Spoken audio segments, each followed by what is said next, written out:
Community. It sits at the center of future of work, but it's not something we're often talking about when we're talking about future of work. But I think it's critical to our discussion today. We want to explore how nonprofit leaders can keep up to speed and how they are keeping up to speed with future of work trends. And, at the end of the day, what's the cost of nonprofits not succeeding within our communities? This next session is going to be led by Jamila Williams. Jamila is a lawyer and a board member at the School Justice Project. Jamila is going to be leading a panel with Julia Einbond. She's the Director of Strategy and Learning at the Covenant House, which you're going to learn a little bit more about today. She does tremendous work to tackle homelessness. They've done a tremendous amount of work, especially during COVID, so I'm excited to hear Julia's perspective on community. We're also joined by Debbie Sallis. Debbie is the founder of Coaching Conversations, which primarily works with senior executives and boards, helping them to determine strategies to achieve successful implementation. Very important today as we think about important conversations at the C-level. She's also a board of director at the Washington Center. We're also joined by Marjorie Fields-Harris. Marjorie is the Director of Communications and Government Affairs at MoCaFi, a startup based in Newark, New Jersey. She's an accomplished writer and editor who's been published in print and online publications, including USA Today and Jet Magazine. She appeared as a political analyst on radio and TV, including Hardball with Chris Matthews. She served on 3 presidential campaigns and successfully managed and advised several state and local campaign operations. Most recently, she held a role as the press secretary and spokesperson for the city of Newark, New Jersey. With that, I'm excited to welcome this next panel on community. Jamila, it's all yours.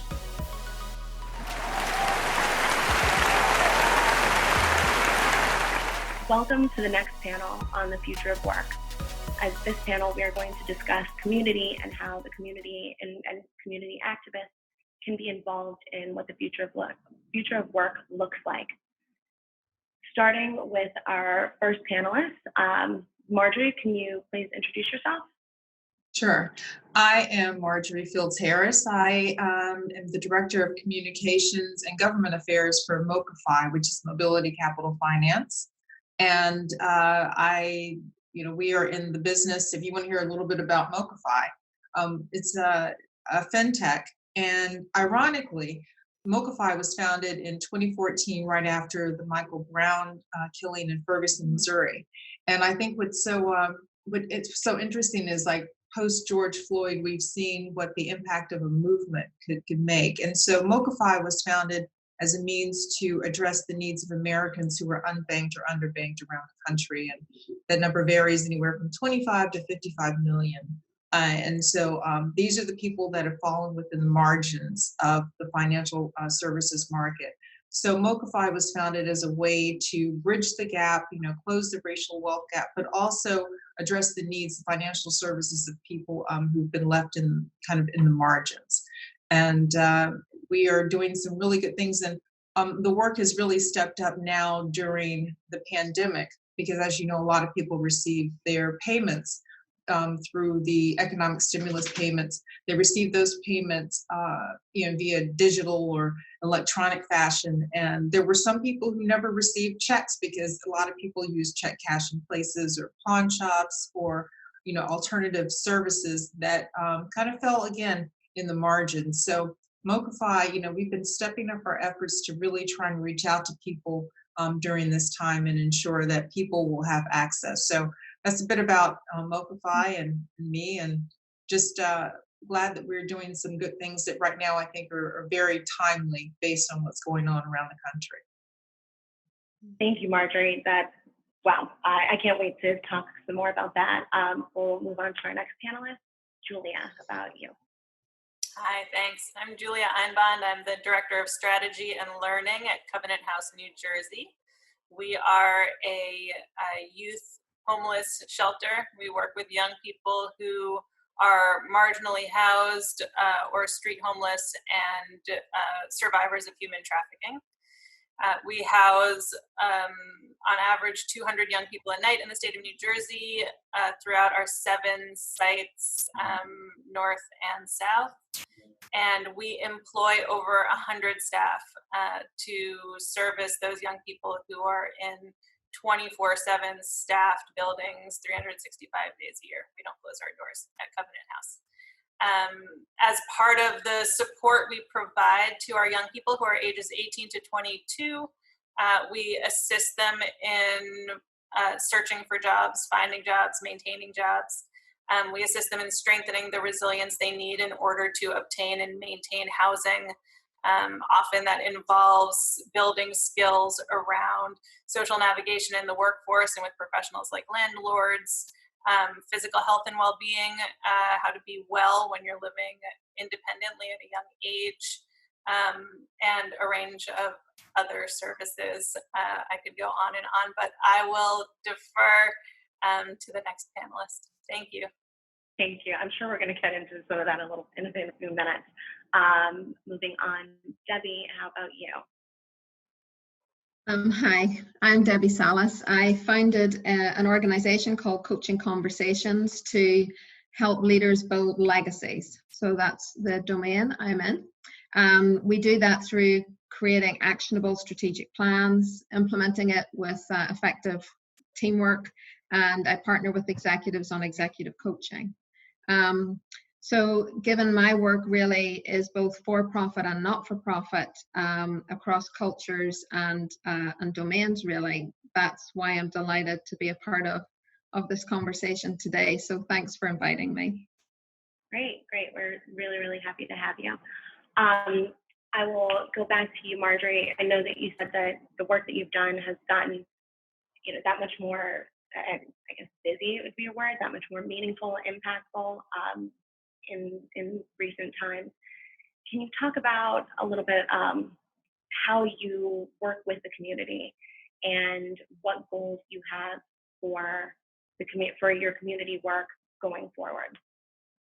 Well, right now, we're based in Harlem and in Newark, but we've had conversations with cities across the nation because there are pockets of need. For instance, within Newark, there are places you can drive and not see a bank for, a good mile, or two. And so, and it's interesting because when people, they want to like set goals and say, oh, everyone should have a home, let's work on home ownership, but they're forgetting that if you don't have a bank, if you don't have credit, those are two areas that we work on. We work on credit building, but also on finance and banking.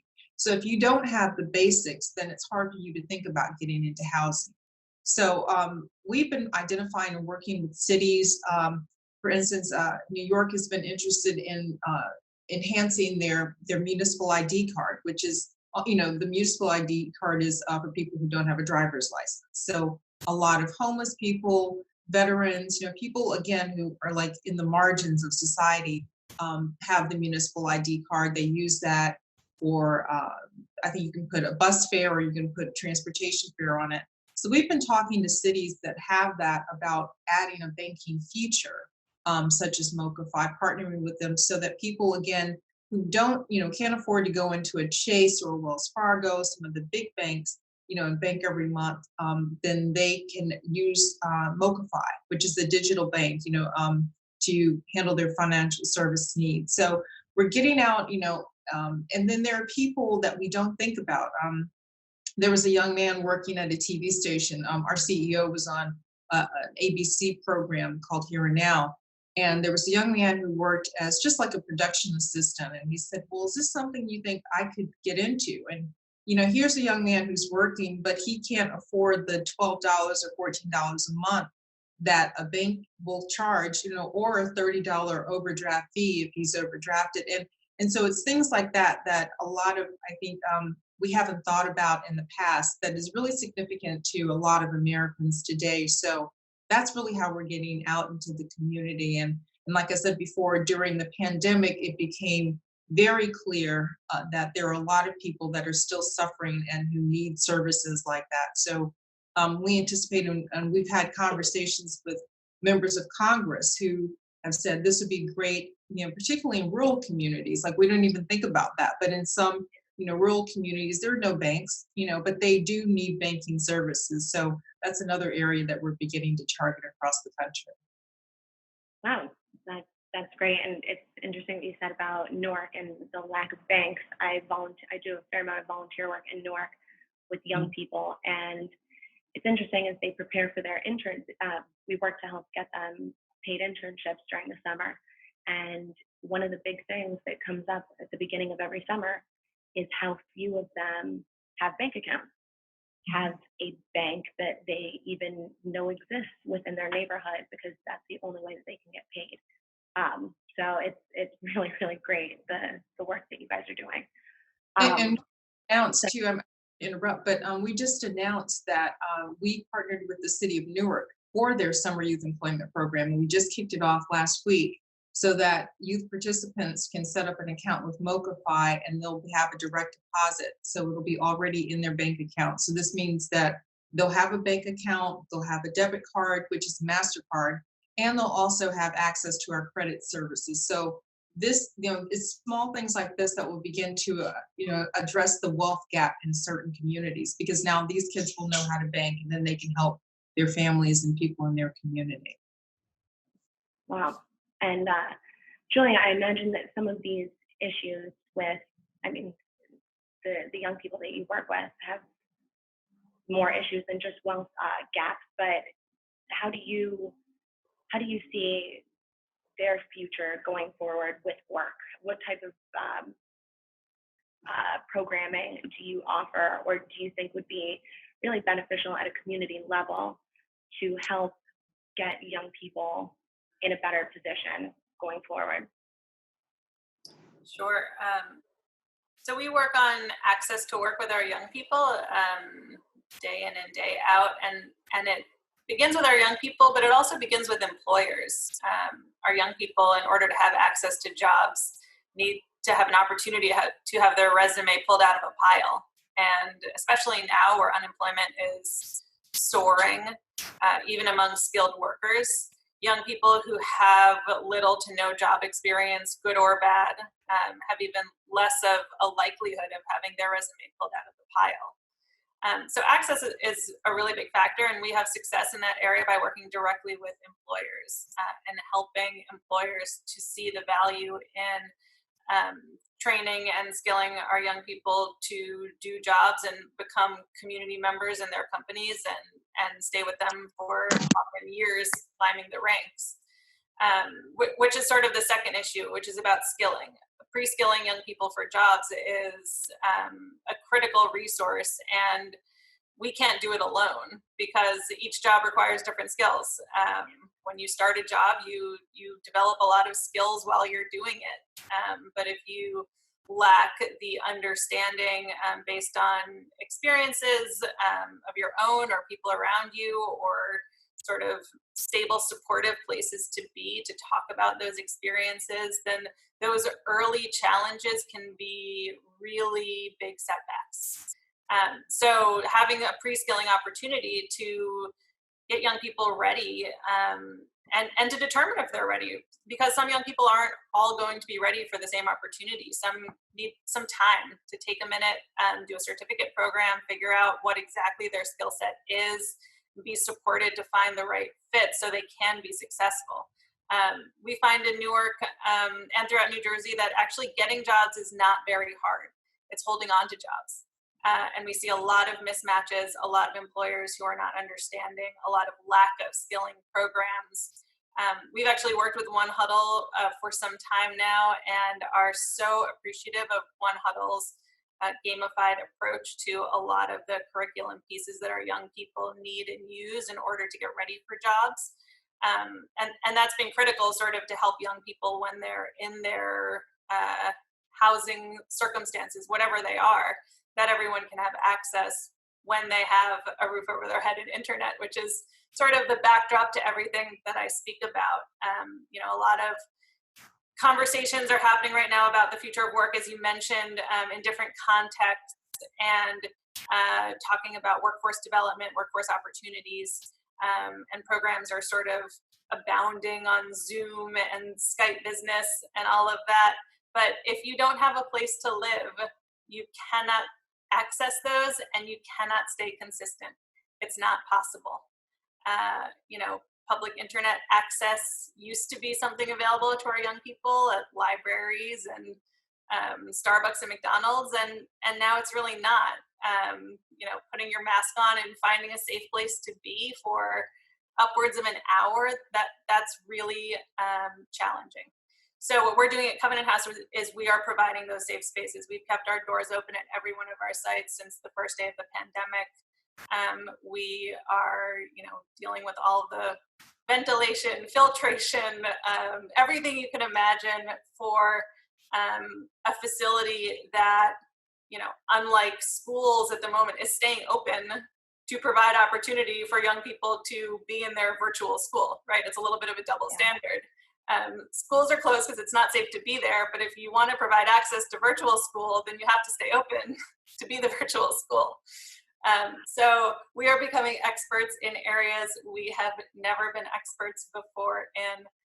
It's a challenge, but it's a worthy one. And we have kept all of our staff employed this entire time. And that's another gigantic challenge.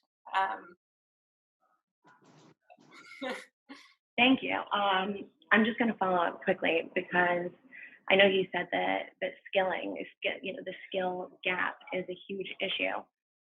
You did mention that you guys are working with One Huddle, and that's great. But I was just wondering, are there other programs that you think could be made possible at a community level? Maybe some that you already know that exist, or some that you've dreamt about because of the work that you do. And I think that's kind of, really what we want to talk about. How do we prepare for the future? What are we actually doing, or what do we need to be doing to get from here to here? So going off of that, do you have anything else to add? Sure. We've had a beautiful relationship with Audible, which is a local business in the Newark community. They have created a program where they identify, with the help of our staff, young people who are ready for opportunities to join their workforce, typically in the customer service department. And in order for someone to achieve the foot in the door, the young person participates in a variety of modules of learning and testing questions to see that they're responding well to the modules, and that they, with new skills being provided, will be a good fit to begin a job. So it's a pre-skilling program in close connection with our supportive staff at Covenant House. We work with young people who have had trauma and services that work with trauma survivors, provide supportive relationships, a relationship with a caring adult to help young people to be resilient, to move forward. And so that supportive relationship at the early part, where it's really about learning and growing and challenging and saying, you can do this, you got this. Here's what worked, here's what didn't work. We'll be honest, right? This is a challenge. It builds people's self-esteem to have challenges. Nobody wants a free ride, right? People want to work hard and do good work. Yeah. So we have a number of Covenant House alumni who are permanently housed, paying rent, and have been employees at Audible for years. They speak for Audible and public engagements. They come back and visit us and tell us how they're doing. It's been an incredibly successful program, and we continue to use that going forward. Now, customer service isn't everybody's jam. I would be terrible at customer service. That doesn't make me not appropriate for the workforce, right? So the question is, what can other companies do? What's another sector where some pre-skilling modules and a relationship can help a young person get their resume pulled out of the pile? We're providing time that's valuable to get them ready, so that when they start that job, they don't need us anymore. They don't need any special support from the company. They're just valued employees on a track to success. Wow, so that is a really good question. What can other companies do? Debbie, I haven't asked you anything yet. I kind of want you to touch on what you think companies can do, because it seems like that's a little bit of what you do. And then I also would like to hear from you on what you think, working in both the for-profit and nonprofit sector. What do you think, we've kind of relied on too much as far as community work it's kind of overvalued. It's not really seeing results. And how can we change that? What are some ideas for the future? I love that whole idea of the pre-skilling. My leadership life in the UK, the organization I led there was a leader in the UK in apprenticeships and pre-skilling. And I think it's a really, really valuable contribution to communities. I love that idea. I think that's great. So more of that, please, for sure. As you were talking, a couple of things came to mind, really.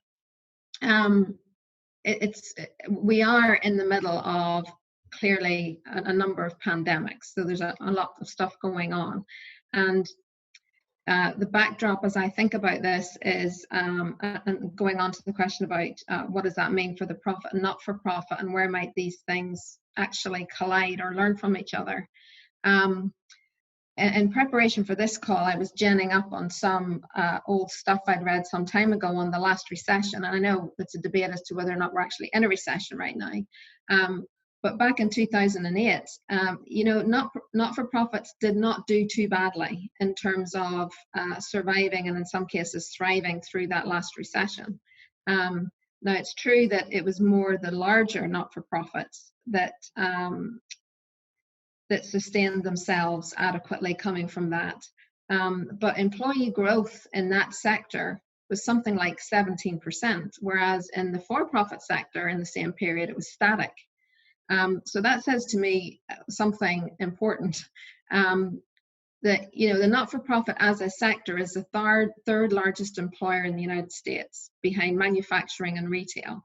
So it's a massive economic driver for the country, and it's very rarely spoken of in those terms. And I think there's a huge missed opportunity there from a sector. If you look at it as a sector perspective, I think it's a huge missed opportunity. And then I think about what's happening right now, and for me, it's just a perfect storm, if that's even the right language. There's a number of things you've both touched on. Yes, technology is what's being talked about most of all. And yes, it does give us options, and it's a great enabler where you have access. But it's also true that the workforce today is multi-generational, and it's becoming increasingly occupied by younger people. And those generations, which I am no longer a part of, the younger generation are commonly quoted as preferring or having been attracted to what I call purposeful organizations. And you just said just a minute ago, Julia, people want to do meaningful, good, and fun work. They want to make a difference. And that's very attractive to the more modern generations. So the not-for-profit as a sector, not only is it hugely economically significant, but it also has a massive edge on most kind of profit organizations. In terms of skills and talent, this was a shock to me as I reminded myself that there's been a massive decline in the birth rate in the US from 2006 onwards, and it seems that the last recession really gave the childbearing generation cause for thought in terms of how much risk they're prepared to take, and the birth rate has dropped significantly as a result. And I can't help but think the current situation will just exacerbate that. But what that actually means is, within the next 9 years, the college age population will reduce by 25%. I mean, that's just enormous. And I'm old enough to remember that 1999, 2000 were the war on talent, the global war on talent, both in the UK and here in the US at the time. And I think there is going to be a new war on talent after this all happens.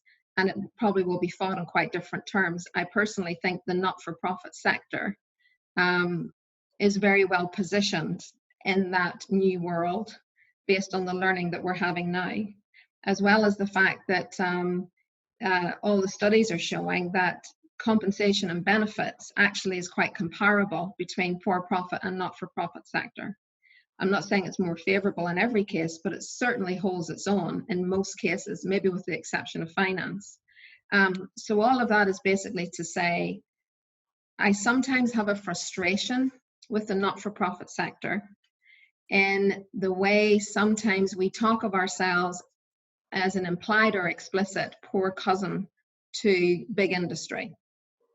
And I think everything I've just laid out there shows that we are primarily positioned to leverage all of the innate qualities that we have as a sector that, frankly, the for-profit sector may struggle with increasingly in the next few years if it doesn't really become more attuned with the social, what we call in Europe, social entrepreneurship. So if I think about my senior leadership career in a global corporation, we employed great minds. We had no problem accessing and engaging great minds. The struggle, as with many organizations, is engaging the heart and the mind.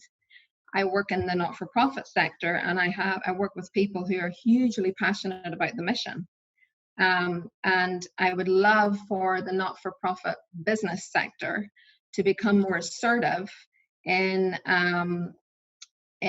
not being a poor cousin and stepping into really developing staff to really develop more staff around the great minds and attract and retrain great minds because they have the heart.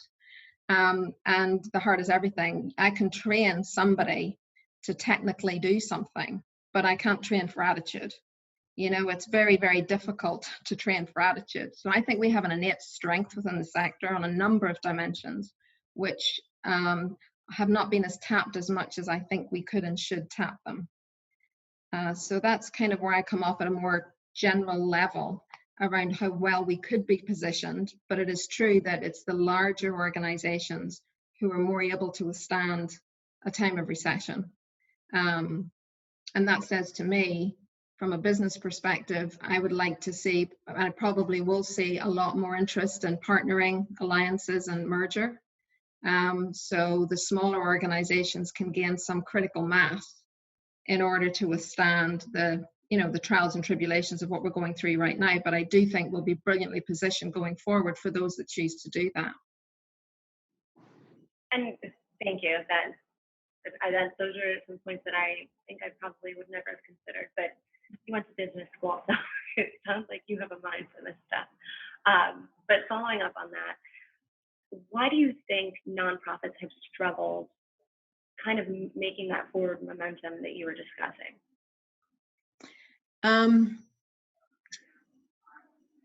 I think it's a question of perspective. So I can't say for sure. I can say what my view of it might be. And I think a lot of it is about mindset. I will admit that most of my experience in the not-for-profit world is within medium to larger not-for-profits. I have some limited experience in going against child trafficking in very small, but that's more as a donor and a fundraiser. But in terms of work, it's been more in the medium to larger organizations. And in that regard, I think mindset plays a big part. Having a really positive mindset around being assertive and having high expectations of leadership and staff to step up, because the resources are there and people are paid actually quite well in most regards. So having a mindset that we are working as a peer, like on a peer-to-peer with for-profit organizations, I think would elevate people's thinking around how they can use the ingredients they have at their disposal to attract and keep really good people. The other thing that's quite common in conversations is people will lament, and rightfully so. It's real world problems. If only we had more dollars, if only we had the resources, how much more could we do? And that is absolutely true. My work is to turn that on its head and say, how can we articulate our brand, our reputation? How can we articulate and demonstrate how we are mission critical in our community or our society, both economically and in terms of services, in such a way that we attract the dollars. So, that movie, build it and they will come, believe. but it's how to really have a really positive mindset about some of this stuff, because life is really hard. And if you focus on that all the time, it would be hard to get out of bed, frankly. So I do think we've got a lot going for us. There's a lot of reality checks, but I do think we should be more assertive in recognizing that we have some natural ingredients for success around the attractiveness and the motivation as a sector, our size and punching our weight in a way that maybe is not done as well as it could. A diminishing, workforce, which is going to make, I think, our sector an attractive place for young people to work. And if we couple that with a leadership that has a mindset for punching its weight or punching above its weight, I have a very optimistic view going forward, to be honest with you. Thank you. Thank you. Marjorie, going back to you, as we discuss the future of work and tech, I'm curious how your time at MoCaFi, with being a startup with Black founders, how that impacts your view on the lack of diversity in tech and what could be done going forward to change that? Well, I think first of all, MoCaFi is such a great idea that I think, and while it is, founded by, and led by people of color, by an African American, what we do is universal.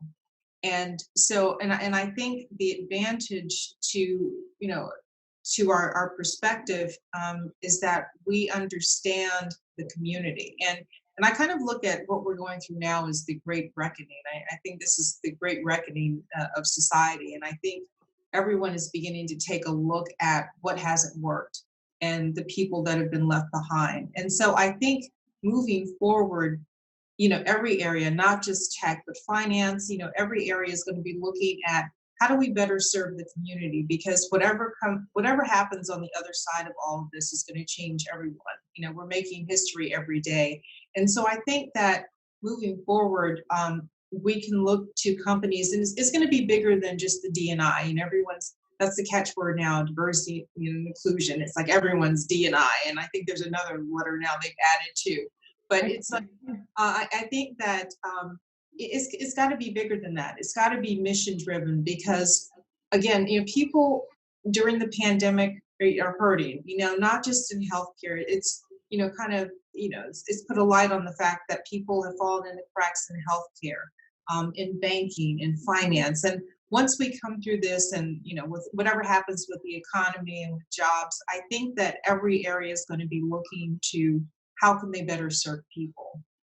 And, our perspective, and I think tech is going to change. I think technology is going to change. I think, finance, like I said, every industry is going to be kind of looking to answers and solutions to that.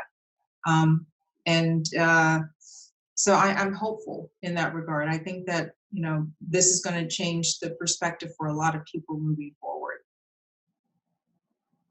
I'm hopeful too. I hope that you're right.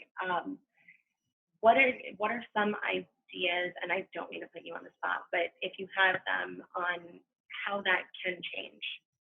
Well, I think it's happening as we speak. I think that people are beginning to reassess because they've had to. Companies have to reassess, like, how do they deal with the health crisis that is, still lingering. So I think that people are doing it every day. I look at this, and in my several decades, I'm not giving up my age, but I've been around for a while. And I look at, what's happened just in 7 months. And I think this is an historic time. And I think that it's going to happen, very quickly, because people will have to, we can no longer look at things and everything from the way that we eat and the way that we interact. I think everything is going to be happening rather quickly. But the first thing is going to be, how do we serve the least among us?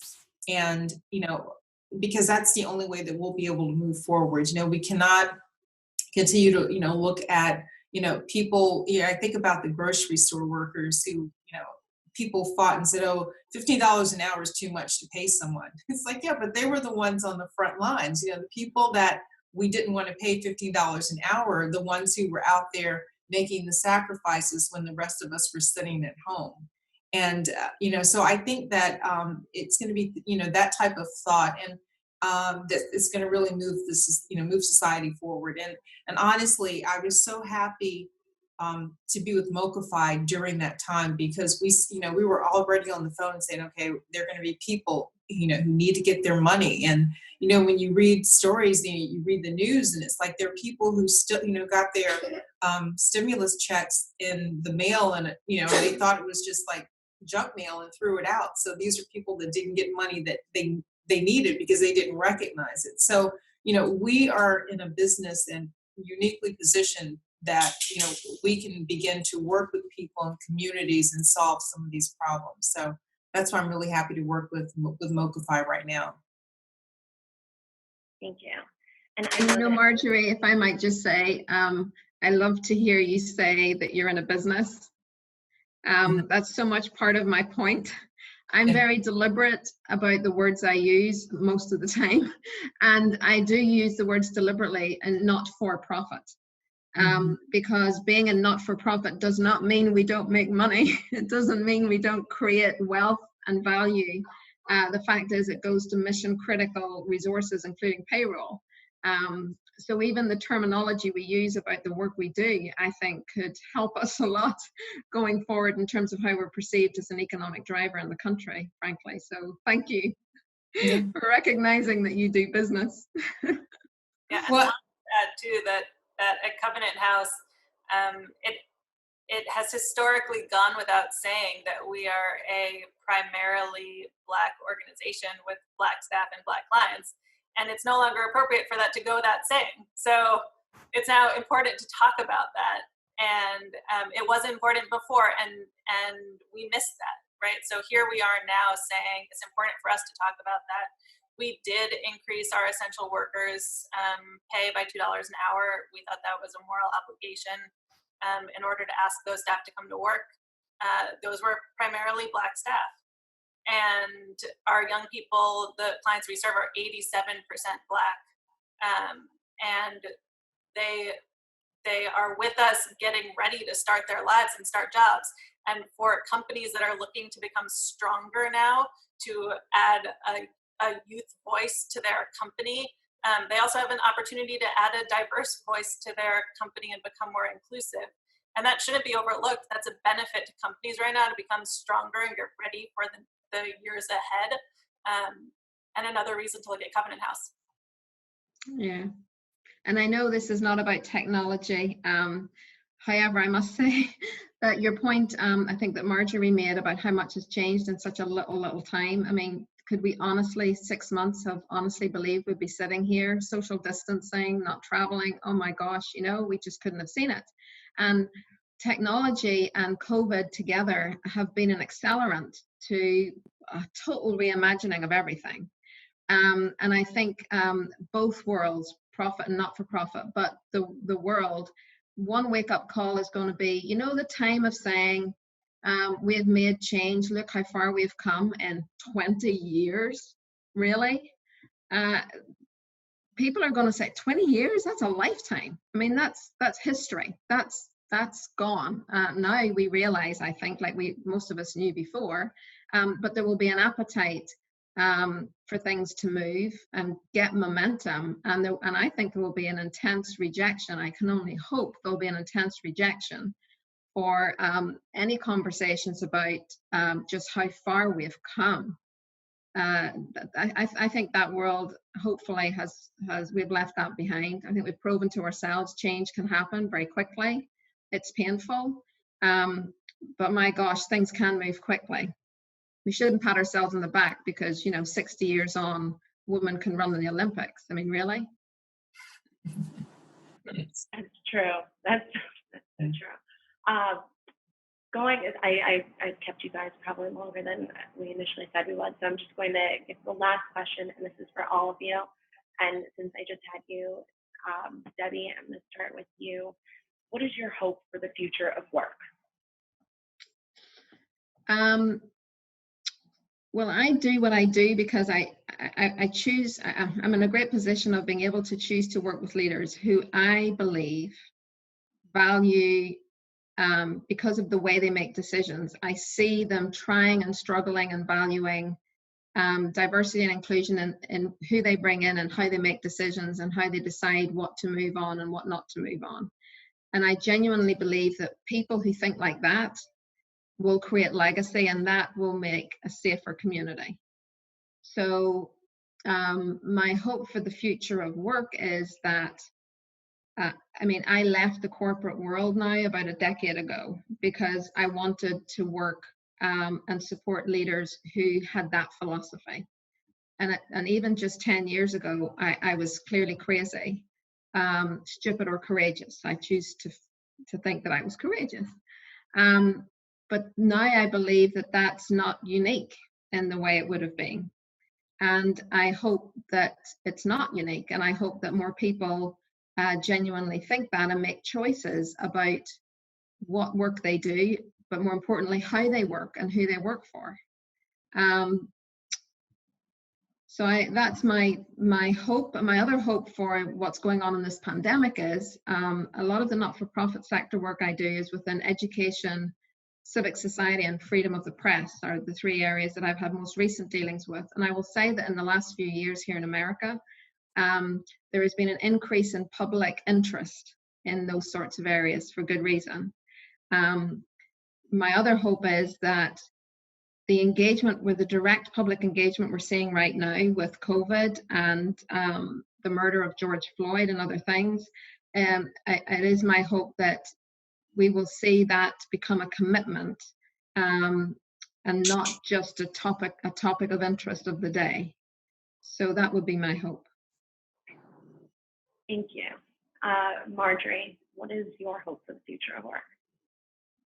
My hope is that people recognize that they can do good and do well.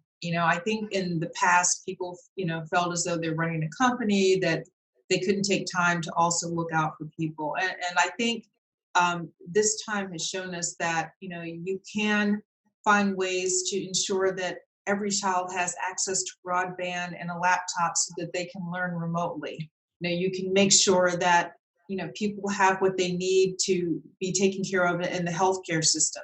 And just like MoCaFi, you can ensure that people have access to low-cost banking, so that they have a chance to really succeed in life and to, get the things that they need. So I think there's a way to do good and do well. And I hope that companies moving forward and other people in society just recognize that. Thank you. And I'm probably going to steal that quote. Do good and lovely. Yeah. Yeah, I'm going to put it on my fridge or something. It's really good. Thank you. Julia, what is your hope for the future of work? I hope employers think about relationships with employees more. And they think about that relationship even before hiring begins. They think about how important it is to know your workforce, to invite people in, to give access where an assumption might be that there is not access, and to think about and talk about the different factors that employees and prospective employees are going through as the world changes right now. Think about the trauma that some of our colleagues have with ongoing racism and pictures in the press of traumas being experienced in the Black community. And think about the challenges that individuals have with loss of jobs, loss of housing, loss of food security, and think about how, as an employer, by valuing the people you invite to be a part of your community, you will have a better work product for the long term. Thank you.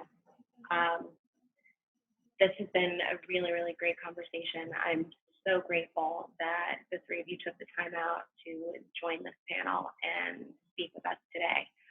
I hope to hear more from all of you in the future, and just keep doing really, really great work. I really, really appreciate it. It was a great conversation, Marjorie and Julia. Thanks so much. Yeah, Thank you. It was really good. Thanks for the invitation, Jamila. Really enjoyed Thank it. you all. Thanks, Jamila. You're welcome. Have a Cheerio. nice day. Bye. Bye, everyone. I'm really excited about this next one-on-one. We're going to be with Badia Farha. She's a Broadway actress, a singer, a dancer, a songwriter. She was born in Newark, New Jersey, where One Huddle is based, and she's a CEO and founder of an entertainment recording company. Tremendous experience across the arts, which I think is really important for us to consider and think about and talk about when we think about how the future of work impacts everybody. So let's get started.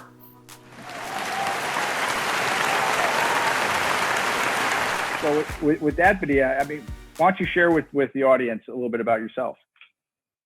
So my name is Badia Farha, and I am a singer-songwriter who also does music theater. I do Broadway and regional theaters, large regional theaters. I've done singing on America's Got Talent, and my singing and performing has actually taken me all around the world. I've been able to perform nationally, internationally. I was in Japan working on a musical called Rent, which I know is very popular with a lot of people. But yeah, just singing and performing all over the world. I mean, I love my job, and my job has taken me around the world. So I guess what as an artist right now in this moment, what are people like yourself doing to either find new work, or is work changing, or how is that unfolding? I don't think work is changing, but I think it is finding new ways to work around what's going on. So for instance, what I did was I built a studio in my home. So now I can record things, and people have been doing things remotely. So you can record things and send them back and kind of correspond that way. I've been part of readings now where we have a big Zoom meeting, and everybody, they get the material prior. You learn the material and you have the script, and then you come together and do this Zoom meeting. And they've gotten pretty creative with directing it, and, turn your camera off when you're not talking or come back in. And they've gotten pretty creative with the Zoom thing, but it's nothing like performing, and like I said, with performing, that element has to be there where the people are actually there in the seats, because when you're on a computer, it's so informal and you don't really get the message across, because when you perform, it's all about communication. It's how you feel, how you make other people feel, it's invoking some kind of emotion in you. And when you are doing it on a computer, it's hard to break that barrier. So I built a studio in my house, and now I'm doing things like recording here at home. I'm doing the Zoom readings. I'm starting to get into audiobooks. And I'm starting to record a new project. So I'm keeping myself busy, finding new ways to kind of work around it, changing my perspective on it until, something comes around where, we can again have that personal connection. What recommendations would you have for, maybe a young person who's coming out of university or is an aspiring, actress or entertainer? What would you recommend that they can do in this moment? Because I would assume that opportunities, experiences, and internships and these roles that, were probably super critical to developing your skill are just not as, maybe not as accessible or available. Yeah, that's true. They're not.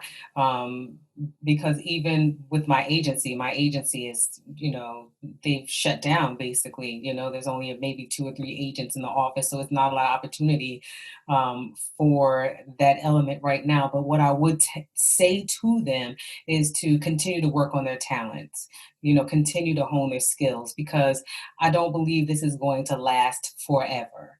I think there will be a time when we will get back to performing and having that communication between people. We just don't know when, but when it does hit, you want to be ready.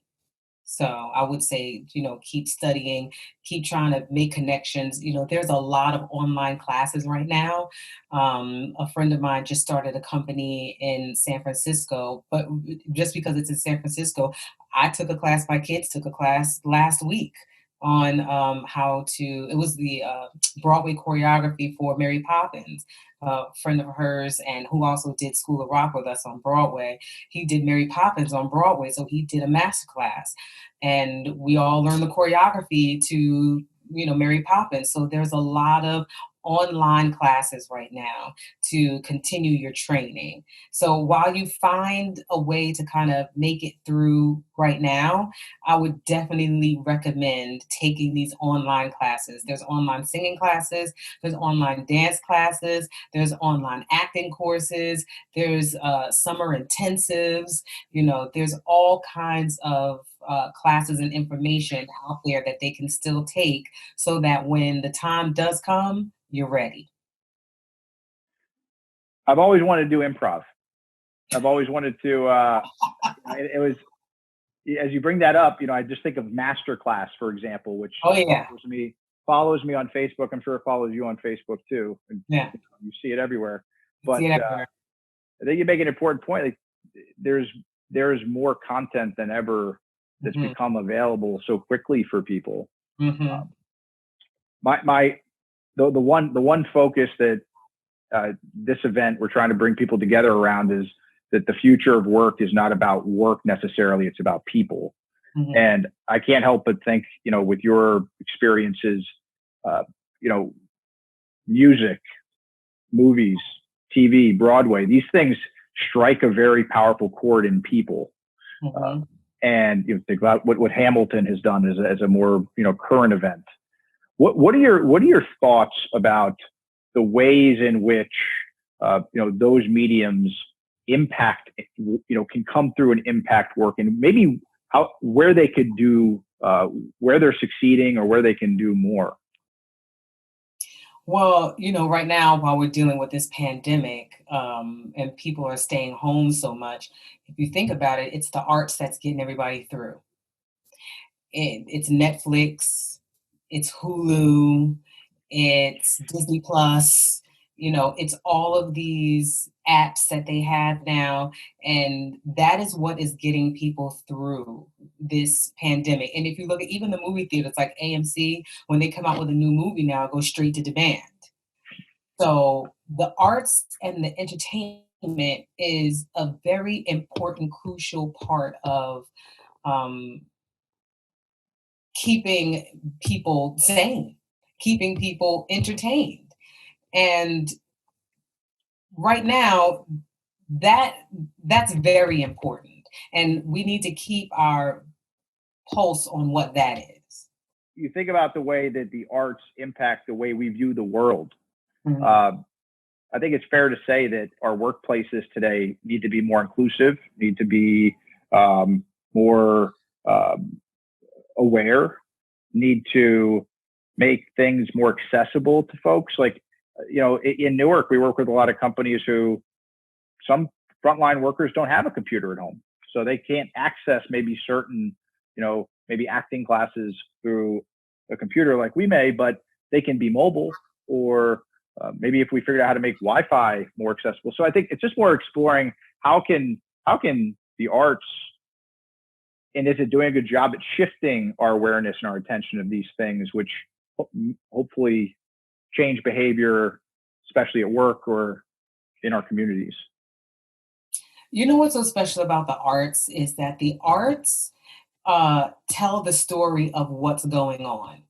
You can always tell what's going on in history or at a certain particular time by the music that's played, movies that are out, the topics that are discussed, and all of that is the arts. And I think that's why people gravitate to that so much, because what it's doing is it's telling the story. And people look at it and they'll say, oh, I didn't know that, or, oh, I remember that, or, oh, that's really happening. Or, it's a way of communicating with people in an entertainment way so that they stay engaged, right? So people always can go back to what's going on by what the arts are telling at that time. And that's why I think arts is so important. And even when you look at paintings, or you look at books, or you look at movies, or you look at plays, or you hear songs, all of those art elements are going to tell you what was happening at that time. So I think it's important that we do diversify and we have everybody telling that story, because everybody has a different point of view on what is going on by their demographic, by their race. Everybody has a different point of view on what is going on at that time. And guess what? Everybody wants to hear it. Everybody wants to hear it. You know what I mean? They Yeah, want no, to hear totally.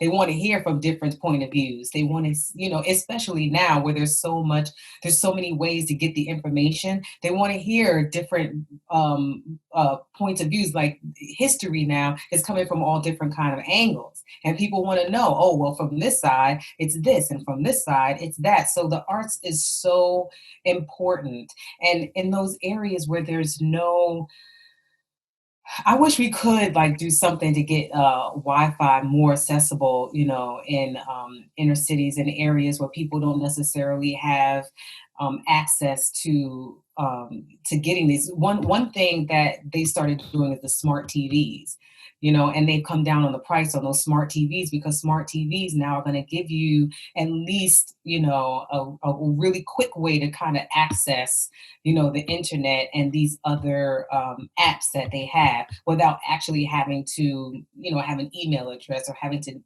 download these things. But yeah, if we could find a way to get this Wi-Fi, to really reach, these areas so that everybody can get the information, and not just the information, they can get the entertainment, because they need that too. You know what I mean? People need to be entertained. Nobody wants to be down and dreary, all the time. And that's why people go see a show. That's why they go to the movies, because at that time, everyone comes together and forgets about whatever is going on for that 2-3 hours and is just entertained. That's all they want to do, is come and be entertained. It brings people together. And that's so important. And we need to keep that element. Yeah, I think what you meant, you're right on point with the element of bringing people together is so powerful. It's what's so powerful about so many of, it doesn't matter if you're watching a show at the same time with somebody who's halfway across the world, or you're at in a Broadway theater. The element of being together is powerful. Yeah, and everyone's on one accord. Everyone understands what's going on. Everybody's sitting there and they're intent, and they have one purpose, and that's to be entertained, listen to the story, and have a good time. Sure.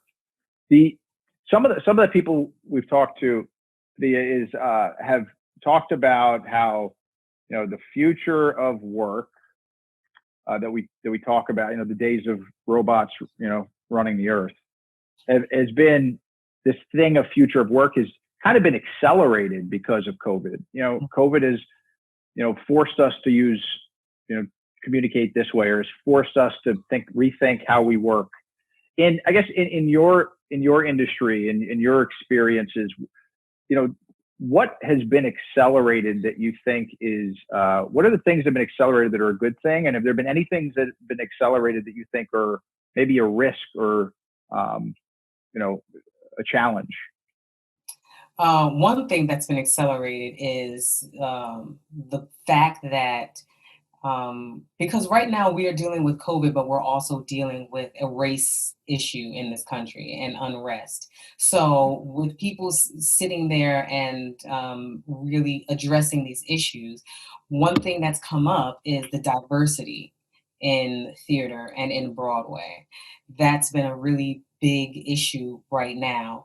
The fact that they're shining a light on it. They're shining a light on the fact that, you have shows like Frozen, and you have an African-American, very talented African-American woman who was the standby for Anna, which is the lead of the show.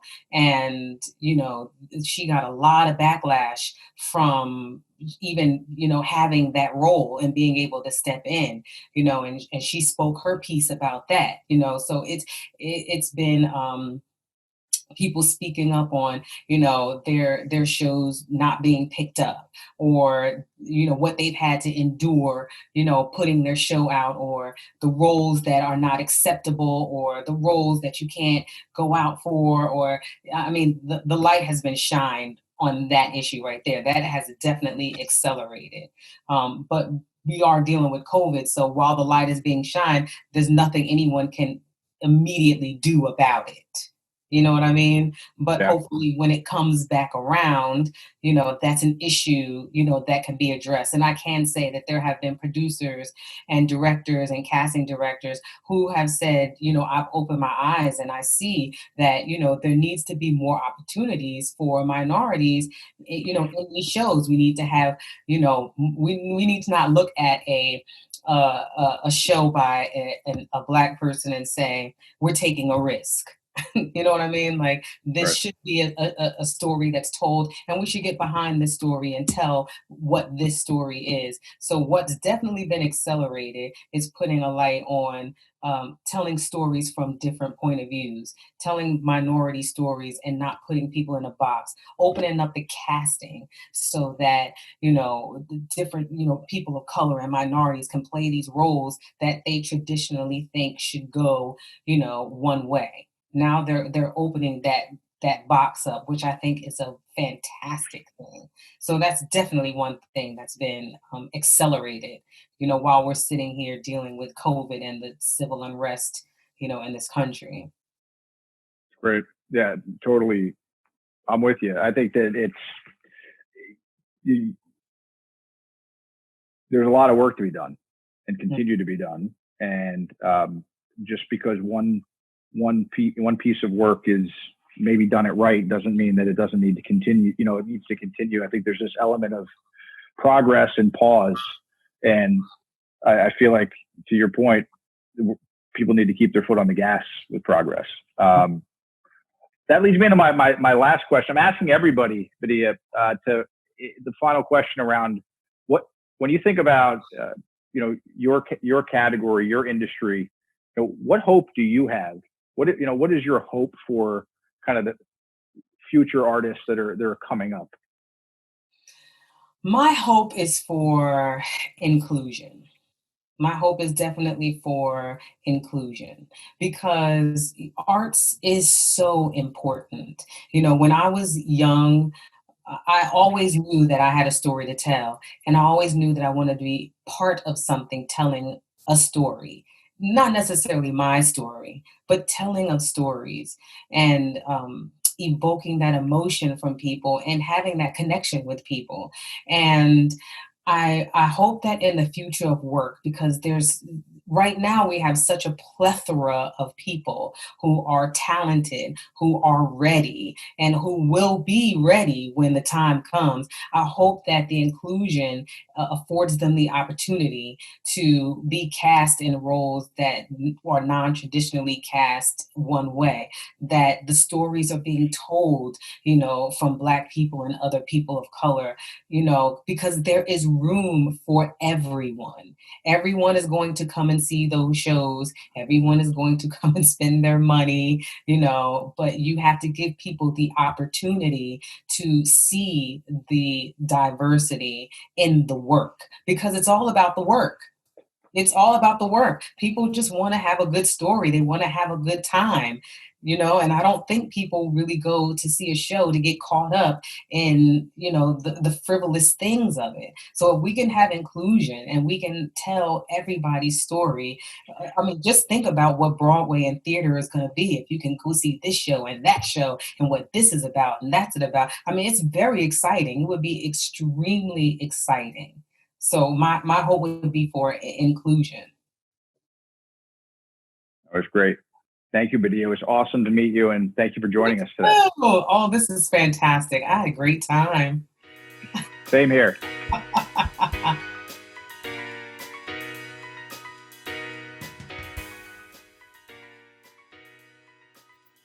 Hope you're ready for this next one-on-one. Kirk Madsen, VP of Sales at One Huddle, is going to be sitting down with Helena Verellen.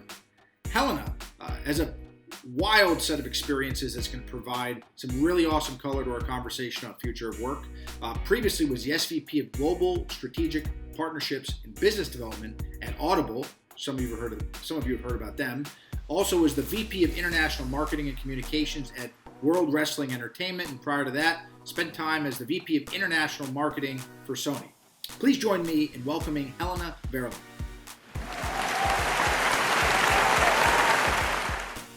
All right, I am excited to have Helena Verellen join us for this afternoon's session on the future of work. This is Compete, a special live event on the future of work. Helena, thanks for being here. My pleasure. Thanks for having me. Absolutely. I'm very excited that you're here, and I'm very excited that our audience gets to hear from you. So I'd love if you could maybe give everyone a little bit of info about your background. Yeah, sure. So I am originally from Belgium and moved to London to start my career as a PR for an entertainment PR agency. I worked with artists like Tina Turner and the Rolling Stones and Janet Jackson. And then Sony Music asked me to become a marketer at their headquarters in New York, which I did, and I worked for them for 12 years, ended up running international marketing for Epic in Colombia. I then did a stint at WWE as their head of international marketing, which was interesting. And then up until very recently was at Audible, where I ran global strategic partnerships and business development. So I always have been very focused on international and global business. Well, that's great. Thanks for the background. And maybe to kind of get that going, knowing how much easier it is to conduct business internationally now versus even a couple of years ago, how have you observed over the last couple of years the changes in work as a concept before COVID, and then of course with COVID in mind? So it's interesting. I think global in my world has always been extremely important, and what I did find in the last kind of few years is the interest in how to manage globally. And I teach a course, Global Management, and more students and people really want to understand what it takes to communicate internationally, right? It's all fine and well to have a great business ideas, and the opportunities with the technology we have these days is so exponential with regards to international growth that there is no excuse anymore not to be an international company. The one thing that I think is people don't think through sometimes is that communication aspect, right? You are dealing with different cultures, you're dealing with different time zones, you're dealing with different people, and I think the last few years it's been eye-opening for me to see people realize that there has to be some work put in to do it right. Talk more about that. That's actually really interesting. What have you seen change there, right? Because you talk about that you have to do it the right way. What does that mean, and what does that look like? So, I mean, let's just go even to just a perfect example of, and this is actually good with the current state of us working all remotely, right? And things that we can probably learn from that international takeaway. I think when I run my international meetings, I always take in consideration where they're based, whether they speak well English or not.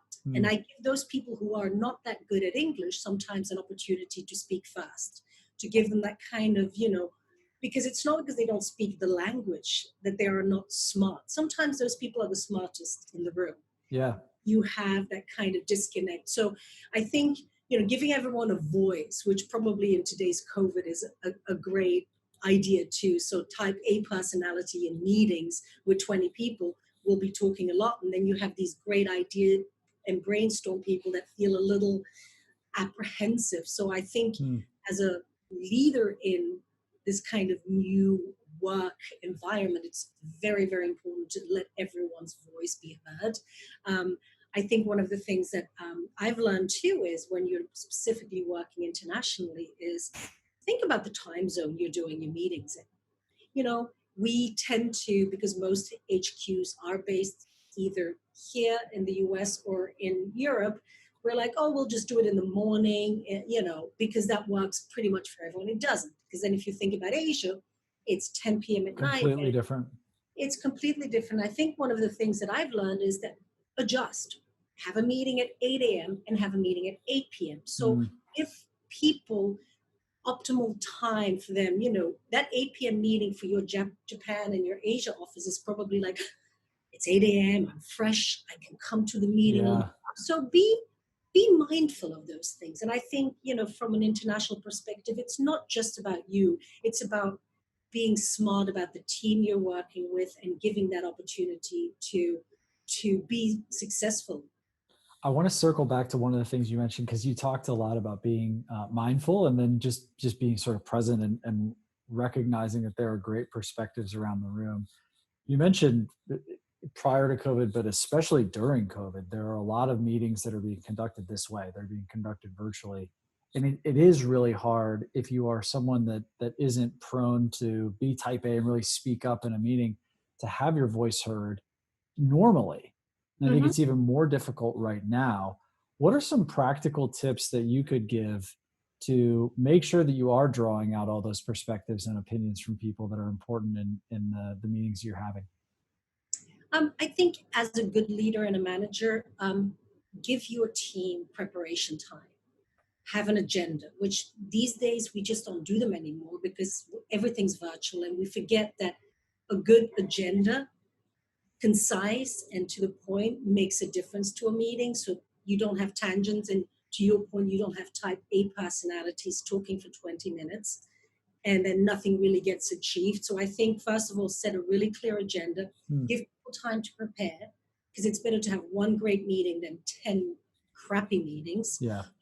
And then give the voice to that person, because sometimes what I would do, I had a team member in one of my previous jobs who was based out of Japan, an absolutely smart marketer, completely someone that we should listen to when it came down to ideas and execution and how he thought about limited budgets. And, but he just wasn't, first of all, was not a type A personality. Secondly, his English wasn't great. But I made sure that I gave him the prep time, saying, hey, I would love for you to cover these 3 things that you have done recently as an example to the team. I'm going to ask you to speak first. So you're not an afterthought. And I think that is a really simple executionable. Try and say that 3 times. My Flemish comes up, so excuse me. My English, not my mother tongue. So, but that's a really very easy thing to do, and it will give each team member this feeling like they matter and they have time to prepare.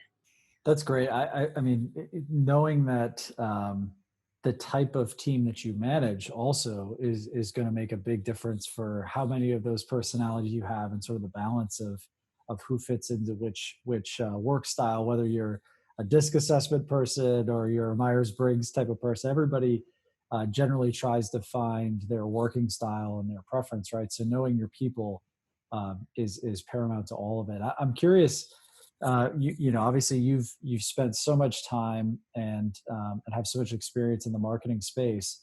What do you feel like, if you had to give a kind of a grade or a report card grade for sort of the marketing space on their current profession's kind of preparation for the future of work, how is the marketing space situated for that? I think it's extremely well situated. I think the marketing function has been one that has had to be agile for the last few years. The old kind of, Madison Avenue ad agency, that changed very dramatically in the last 5 to 10 years, where, the KPIs of just saying, oh, I raised awareness and that would be enough, right? Or I did a great billboard or a great creative, marketing function had to really adjust with the new technologies that are out there, being much more data driven, much more, performance driven. So I think the marketing function had to, in order to stay relevant, had to be constantly evolving. How have those jobs changed? You talk about the metrics for the jobs changing a lot. How has the actual work and the people doing the work changed? I think there is much more a need of all round, but very data-driven marketers. So just that creative only is just unfortunately not as relevant anymore. I think, you've got to be smart about what the opportunities and possibilities are, but it's all very much in the digital space. So um, I think one of the things that I've learned in the last kind of 5 years, because I've been in this field for a long time, is that I can't stand still. I can't just call it, phone it in. Yeah. I have to, I went back to college to study, digital transformation. I went back to college um, to really learn how data affects my business and what I do. And I think that's important for any marketer. So I think that future of work is the only way to stay relevant as an employee is to keep yourself very much aware of what's happening today. And it's fast, trust me. Yeah. It's fast. You've got to move very quickly. What has to change? You talk about the speed at which we have to adapt. What has to change to better prepare the next generation of workers? Education, I think, and listen, I've been fortunate that I've come from a country, Belgium, where our education was very, it was of high quality. But saying that, I know they're struggling too. I think we need to reinvent how we teach our children and what they do. And I think what has been the wake-up call during this COVID time, I have a 10-year-old, is we're not prepared. We're not prepared at all to do this. And I think, I think in 10 years' time, the way we look at education is going to be so different. And the way we educate and are educated is going to be so different. What do you see happening? It's going to be much more online, but it's going to be much more sophisticated. I think the technologies that are out there are not being utilized. Anything from virtual to, augmented, all of those things that kind of could make education or anything that you do much richer. I feel that that's going to get all fast-tracked. And I think, there's going to be ways for students as well as young kids to really learn smartly online. Right now, my son is at a public school, and I'm not gonna fault them. I think New York public schools have done as much as they could in that time frame, and I'm impressed with what they've achieved. But I am apprehensive about what's going to happen in September, because I do not think they've spent too much time really thinking it through.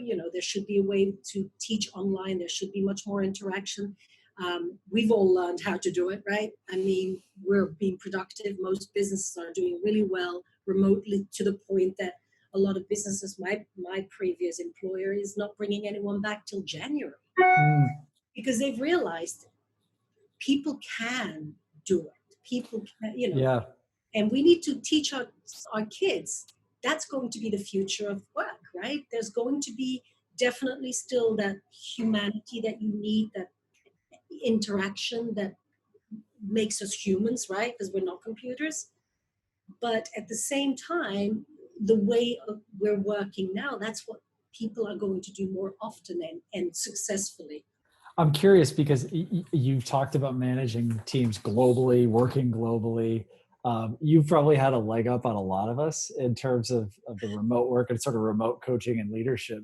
And a lot of us are playing catch up to you. So I'd love to hear a little bit of your personal opinions on what do you like or not like about working remotely? So I love the fact that I can be more efficient. I love the fact that actually the interaction is much more personal, because there's no distractions when you are specifically in one-on-ones with people.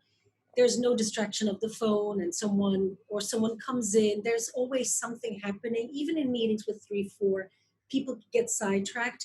I think people are less inclined to do that when they are on video, because it feels a little bit. So to a certain degree, I do feel that they've been much more intent, the meetings. And I've already known that when I did international. So because we didn't have meetings every day, right? Sure. So our efficiency quotient was much higher because we did it in a short amount of time.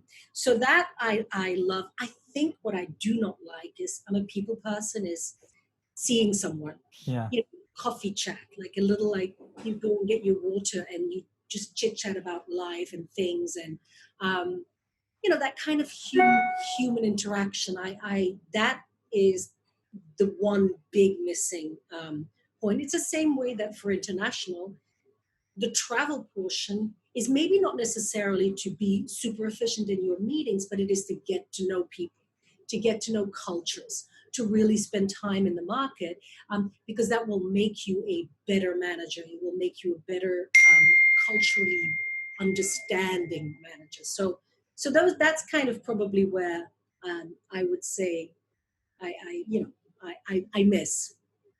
I feel the same way. It's funny. I started at One Huddle remotely, and my fiance started her new role remotely. So I think there's a lot of that you miss. You miss the sort of the informal work culture. It's very easy to get the formal work culture replicated, but I think the informal culture is really hard to have that same experience, or even a semblance of that same experience when you aren't together.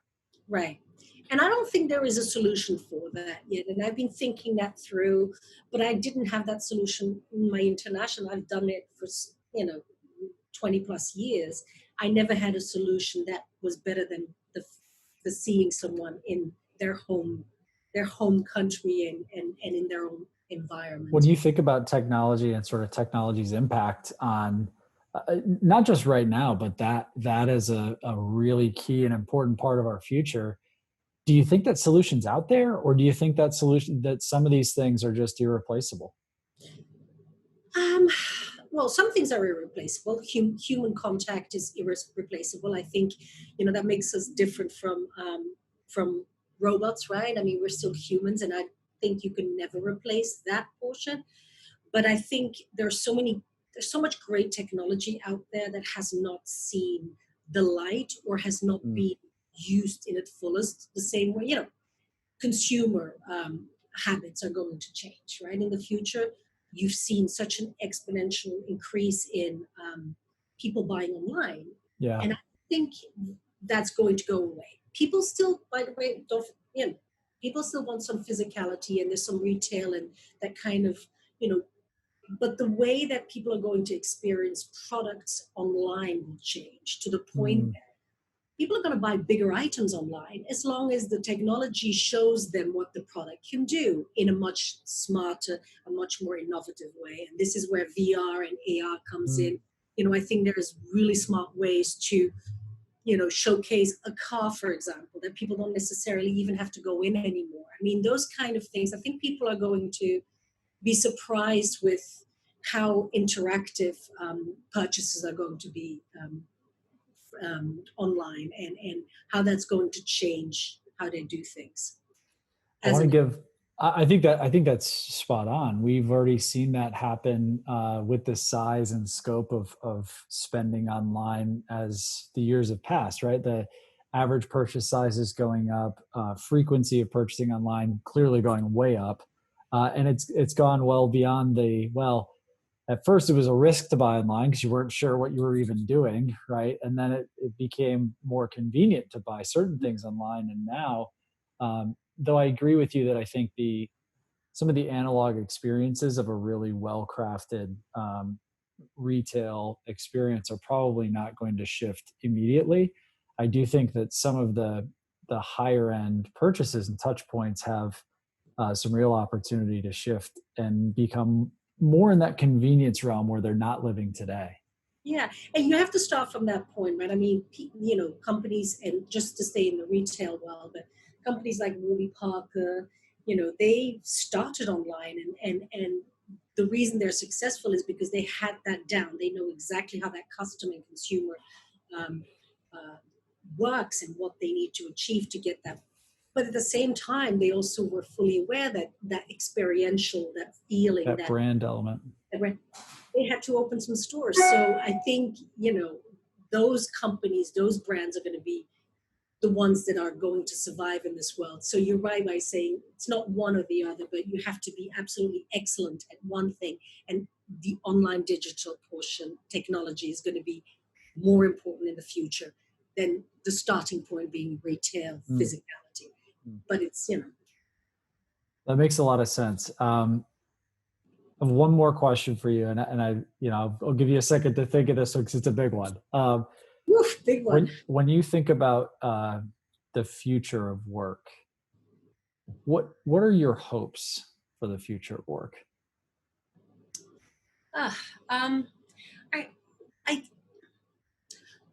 I hope that companies will think about their employees first.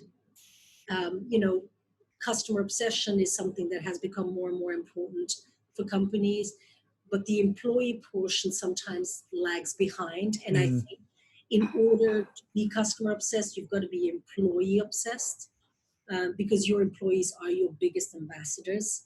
So I'm hoping that there is more flexibility in how they approach people's work environments and what they can and cannot do, that there is more of an open conversation about how they want to work. Because at the end of the day, by giving your employee this kind of motivation, they will stick with you. I think that loyalty will come back. I mean, that's something that doesn't exist that much anymore with employees. And I think I have this hope that with everything that's going on and companies being smarter about, realizing the talent they have in-house, that they're going to work with that better. That's fantastic and great answer. You nailed it. Helena, thank you very, very much for spending time with us today. It's really been an honor to have you and be a part of this Compete Future of Work event. Obviously, I think all of us can take a lot out of what you shared and your perspective. I know I certainly will, and we'll look forward to continuing to follow you and see where you impact the future of work. But on behalf of all of us, we appreciate you spending time and being a part of the event. And we'll say thank you and wrap it from there. Thank you so much. Thank you. Take care. You Bye-bye. too. So I've been really looking forward to this next one-on-one with Hector Guadalupe.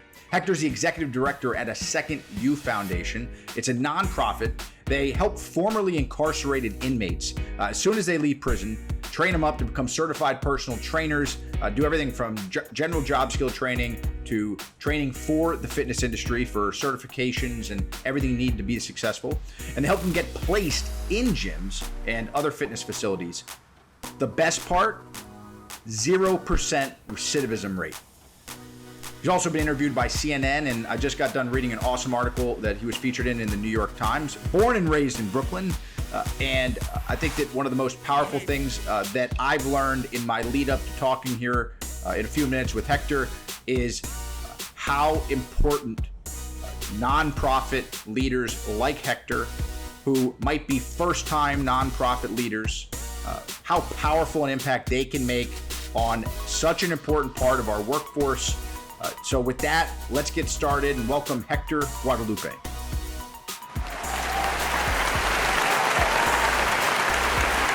Hector, I think the first question that would be awesome to hear directly from you, because if anybody looks at the Second You Foundation, there's so much to absorb and there's so much powerful work. Like from you, what is the Second You Foundation? Second You is basically, an organization that believes in second chances, provides second chances, and uses wellness as like the catalyst, right? So Second You Foundation provides national certification and job placement for formerly incarcerated people as personal trainers throughout our corporate health club structure in New York City. That's great. My first job, I was a personal trainer, actually. Yeah, really? Yeah. I worked at a Bally Total Fitness in Hialeah, but Florida, South Florida. Yeah. You know where that is? I'm familiar. I lived in Miami for a couple of years, Coral Gables also, so I bounced around. But yeah, great opportunity for anyone looking to have access to great contacts, great people, and opportunity. It's just a very positive industry. Sure. I learned, when I applied and I started working there, I learned that personal training is a lot more than just personal training. whether it's selling or service, or you really, the different mechanics that make up that job are more than just knowing how to work out. Totally agree. And like, you know, it's not, training is the byproduct of fitness. You know, we speak about this a lot with our team, our organization, our graduates. From our perspective, you know, it's personal for a reason, right? And we create this exchange amongst clients because of our experiences. So that's like the little leverage we have at a Second U in this industry because of what we've been through, right? Our stories. And this is something that people can share back and forth, whether it's your background or my background. You know, it causes me and you would have a great time working out, and you'd be more effective at your workouts because you feel so open with me, right? I'm an open book, and it allows you that freedom, I would say. Sure. Well, to do the same. I was reading on the site about the fact that you've had zero people reoffend that have come through your program. What's the testament to that success? The secret sauce is providing careers or providing jobs. If you provide someone with a career, then they'll survive. If I just hand you a mop, let's see how far Sam gets, right? Makes sense. You get a job, I pay you $15 an hour. If I provide you with a career, you have health care, you learn about your 401k, you have, stock options, company stock options.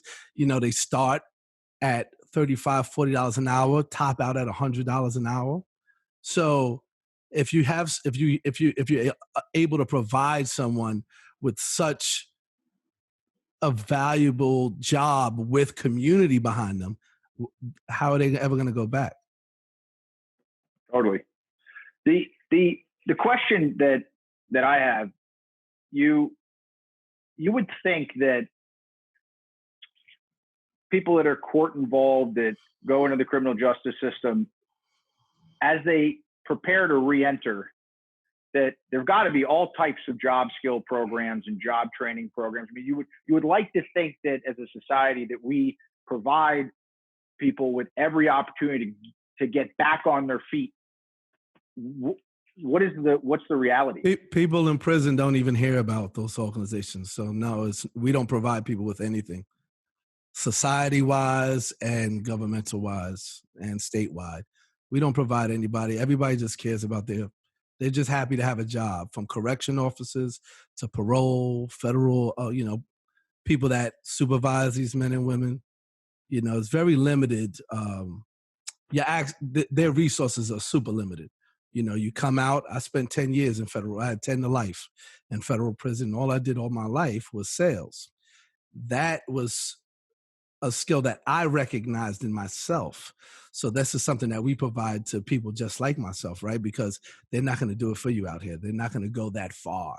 You know, we go up to prisons with recruiters. We send recruiters to halfway houses. We annoy and bug, probation officers, because other than that, society is not built to try to help.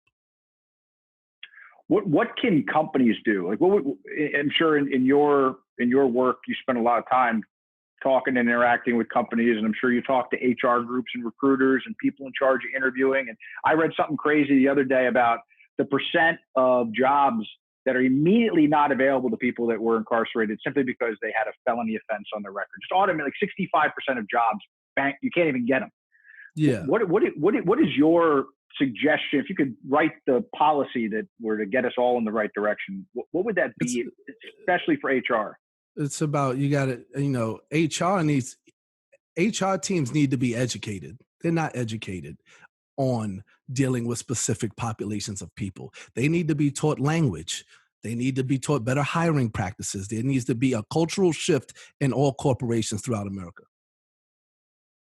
And what would you say, where if you were a day one agenda, and I've talked to a few companies that are, again, especially given the moment and what's happening in communities. I was just watching John Lewis's procession through DC, the congressman, and obviously there's a lot of talk about racism. There's a lot of talk about white fragility today. There's a lot of good conversations happening. But what's your take on it? You have to create my take on what's going on in the world and throughout our country. I think it's great. I think for once, my voice is being heard through millions of people. So that's something I'm grateful for. But there has to be change. In order to create change, in order to expect change, we have to take action, and that's what the people are doing out there. You have to have a game plan as well. My whole thought process is always about starting from the top, working your way down. It's not about the frontline workers. It's about educating people within the corporate structure, educating your HR teams on these different populations of people that are that you have access to, number one, and number two, that are qualified to do the job. If they're qualified, if you have a national certification, a top one, then you should be offered an opportunity at the least. There's people that can't even get interviews because of their background check, So this is something that has to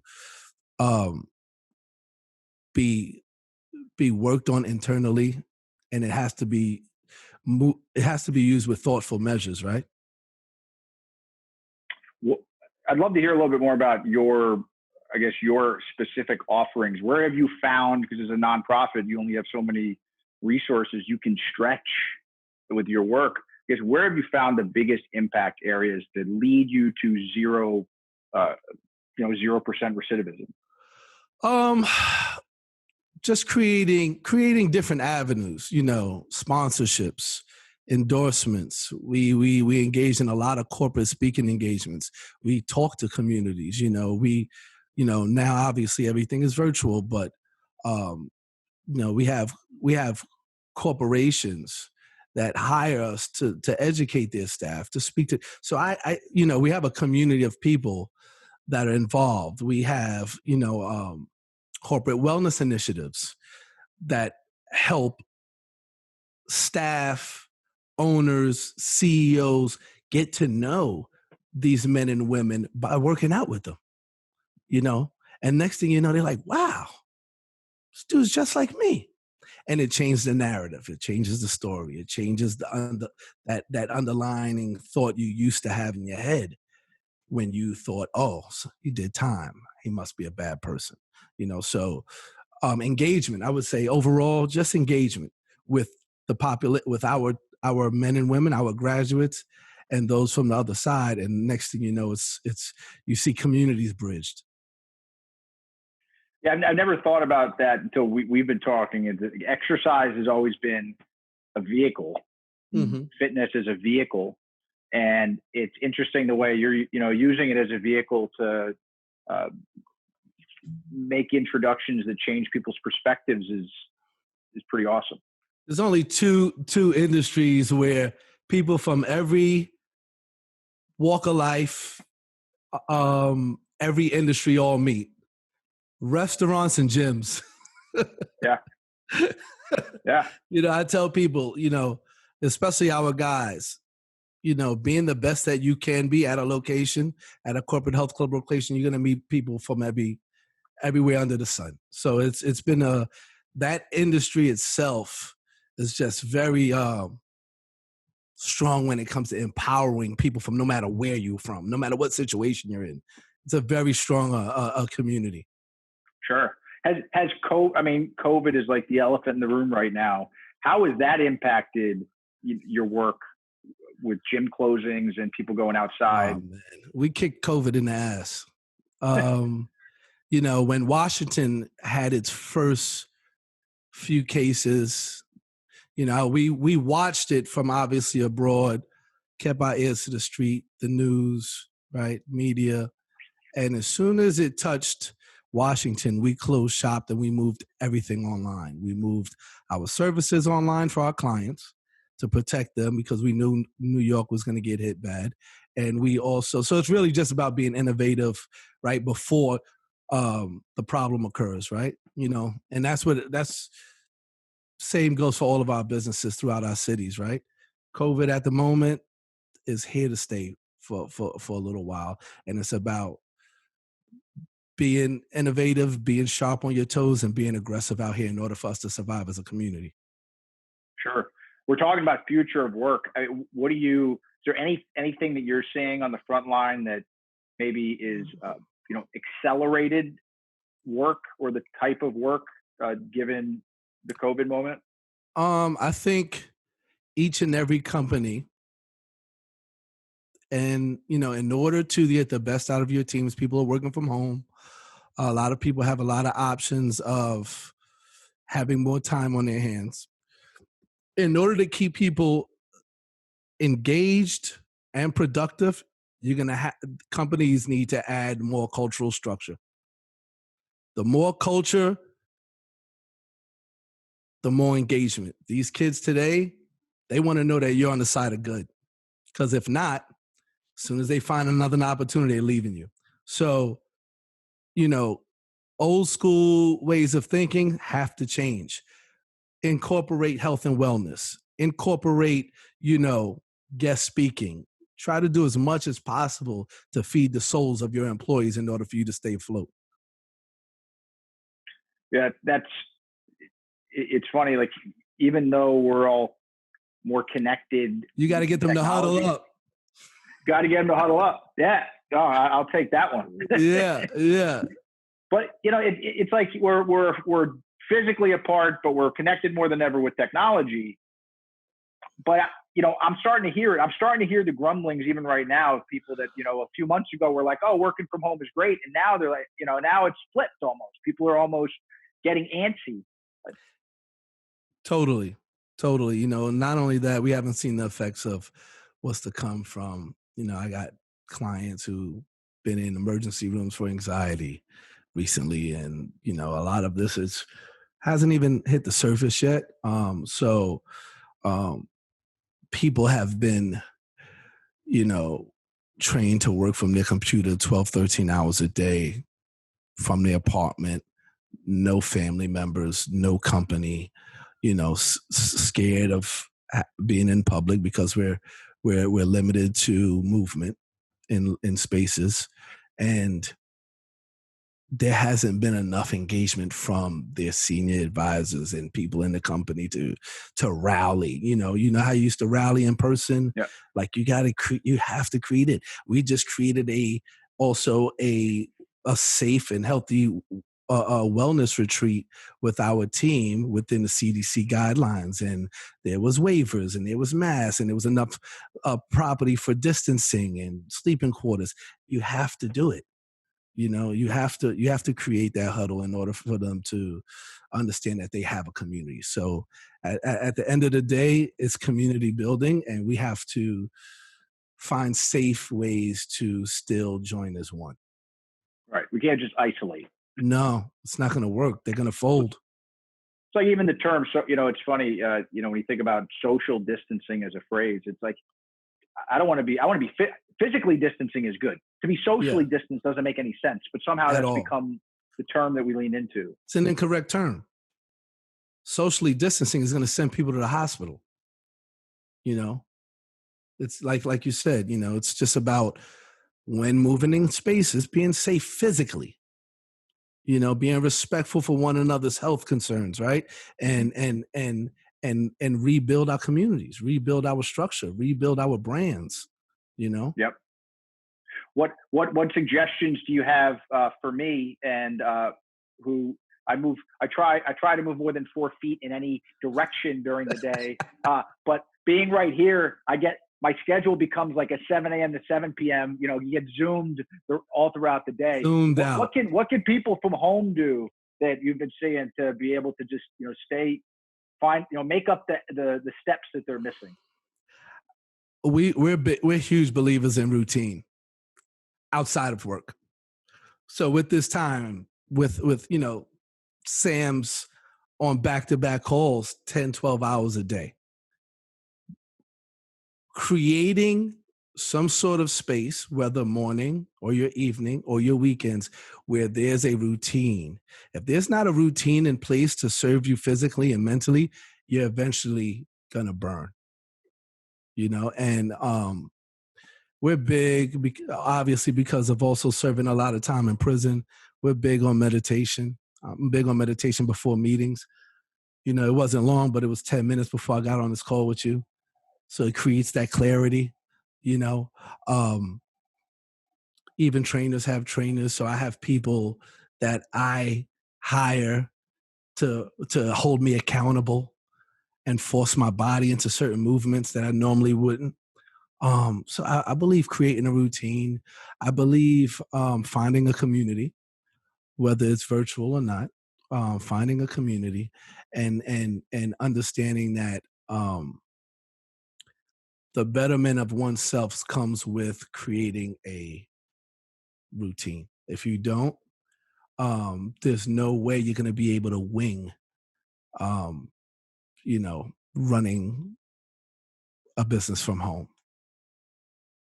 Sure. Yeah, and this moment has given us an opportunity to you have habits. Yeah, you not only that, you might not have control of the locations. I mean, but you have ownership over these minutes. Like you're not. I just not too long ago I told people you're not on pause. Ain't no timeout. This is no timeout because it's a COVID. You still living. You got to keep living. So these minutes matter. So with that being said, make the best of your situation, but where it serves you. Totally. I think it's great. No timeout, no pause. You got to keep moving. I'm interested in kind of going back to the one point around the people you're working with. For the manager, the CEO, COO that's out there that's thinking about staffing up and hiring right now, why should they consider a population of workers that previously have been considered somebody a group you should stay away from? We are them. It's just that we're harder workers because we've been through worse. How does Sam get better at a task? You put yourself through the ringer first. So when you double back, it's a joke. Working hard is a joke to us. No one doing sales is easy because we've walked through the fire already. We are experienced. We're not textbook people. This is a population that will outwork majority of the people that they face because they've been deprived, because they've been, they've grown up in a society where they weren't offered resources like others. So this is probably going to be one of your hardest working people you've ever met. Opportunity speaks volumes to this population, and it's something that we're very proud of. My father and my brother both served time, and I remember the day that my father came home and the parole officer did a house check. Yeah, I was there, and it was probably within a few hours of him being released. And I'll never forget is the guy walked past me in the hallway, he looked at me and he goes, "So when am I going to meet you?" Wow. And it always stuck with me. And it makes me lead my next question to you, which is from a corrections, from a government perspective, because we have some people on this call that are policy leaders in government. What recommendations do you have based off your experiences to change that type of attitude?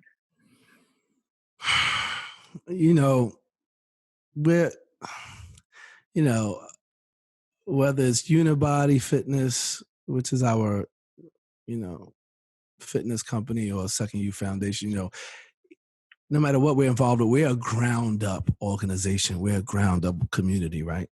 And I think in order to change some of the behavior within the system, there's certain things we believe in, certain practices like sentence reform, these mandatory minimum sentences, people, these like that parole officer, he's banking on you because of what's in place already, so to say that to a young adult or a kid at the time, it's like they're just like cracking the whip, right? Just reinforcing slavery in a much more smoother fashion. And so one of the things, and there's certain things I wrote down here, harsh sentencing practices we got to do away with as a community, man, and our thing is focusing on people. Like, they'll never reoffend because we offer community aside from education, aside from job placement. We got thousands of people rallying behind them. So this is what keeps them from going back. But, obviously reforms on bail, parole, none of this stuff is like set up, for people to be successful. It's set up for them to reoffend. So the changes have to come from corporate as well as policymakers that are like writing these laws in, so getting out a lot of old blood and getting a lot of new people in these places, in our senates, our DAs, our judges, and working from the ground up, literally. You got to pay attention to the candidates, how they speak, the languages that they use. Like, these are the things that need to be corrected within our society, within our system, within our courthouses. So those are the things that we care about personally. And just knowing that there's no equity around sentencing, parole, or anybody with anything that has to do with people of color is like something that's a huge issue, and something that needs to be changed and worked on. So, everything with time, but that's probably as far as our feelings, thoughts, and actions go when it comes to policy or anything political. Sure. Hector, this has been great, man. I'm asking everybody one final question. So last one for you. We're talking about future of work. What is your hope for the future of work?